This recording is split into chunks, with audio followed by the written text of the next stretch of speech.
जय श्रीराम. मी Tejashri Ketkar. 7 rounds इन्फोटेनमेंटच्या आजच्या भागात आपण सर्वांचं मनापासून स्वागत करते.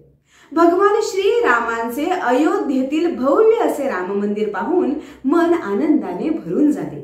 राम भक्तांनी अनेक वर्षे केलेली आंदोलने, हजारो हिंदूंचे बलिदान, अनेक कोर्ट कचेऱ्या यानंतर अखेर कोर्टाने दिलेल्या ऐतिहासिक निर्णयानंतर 22 जानेवारी 2024 रोजी अयोध्येतील भव्य अशा राम मंदिरात भगवान श्रीरामांची प्राणप्रतिष्ठा करण्यात आली.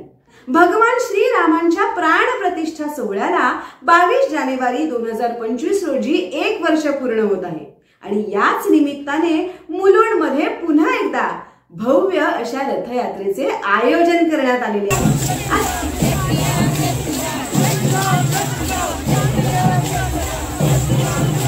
आजच्या व्हिडिओमध्ये या रथयात्रेची माहिती मी तुम्हाला देणार आहे, त्यामुळे हा व्हिडिओ तुम्ही शेवटपर्यंत बघा.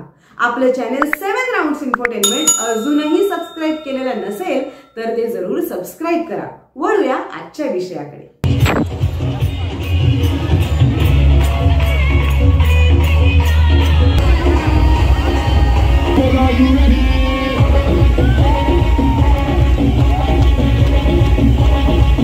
सकल हिंदू समाज मुलुंड यांच्या वतीने या भव्य दिव्य अशा राम रथयात्रेचे आयोजन 26 जानेवारी 2025 रोजी मुलुंड येथे करण्यात आलेले आहे.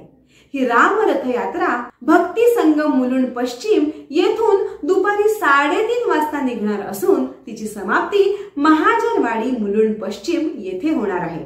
या रथयात्रेत मुलुंड पश्चिम व मुलुंड पूर्व मधील अनेक सामाजिक संस्था, त्याचबरोबर सर्व धर्म जाती पंथाचे लोक, अर्थातच सनातनी सकल हिंदू समाज सहभागी होणार आहे.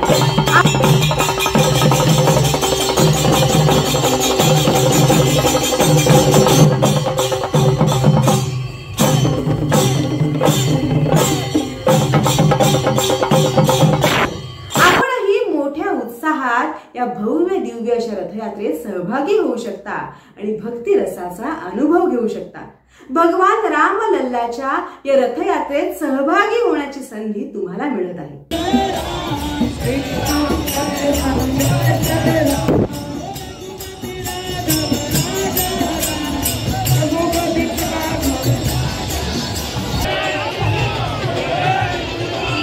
या रथयात्रेत तुम्हाला भारतीय संस्कृतीचे दर्शनही घडणार आहे. त्याचबरोबर मनाला मंत्रमुग्ध करणारे अनेक सांस्कृतिक कला प्रकारही आपणास अनुभवायला मिळणार आहेत.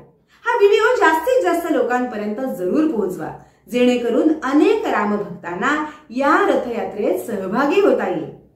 चला तर मग आपल्या कुटुंबियांसह, मित्र परिवारासह पारंपरिक भारतीय पोशाखात या भव्य दिव्य अशा रथयात्रेत सहभागी होऊया आणि राम भक्तीची, सनातन धर्माची ज्योत अखंड तेवत ठेवूया. जय श्रीराम. हा व्हिडिओ तुम्हाला कसा वाटला हे आम्हाला जरूर कळवा. आपलं चॅनल 7 राउंड्स इन्फोटेनमेंट अजूनही सबस्क्राइब केलेलं नसेल तर ते जरूर सबस्क्राइब करा. असेच महत्त्वाचे विषय घेऊन आम्ही आपणास भेटत राहू. भेटूया पुढच्या भागात. जय हिंद, जय भारत.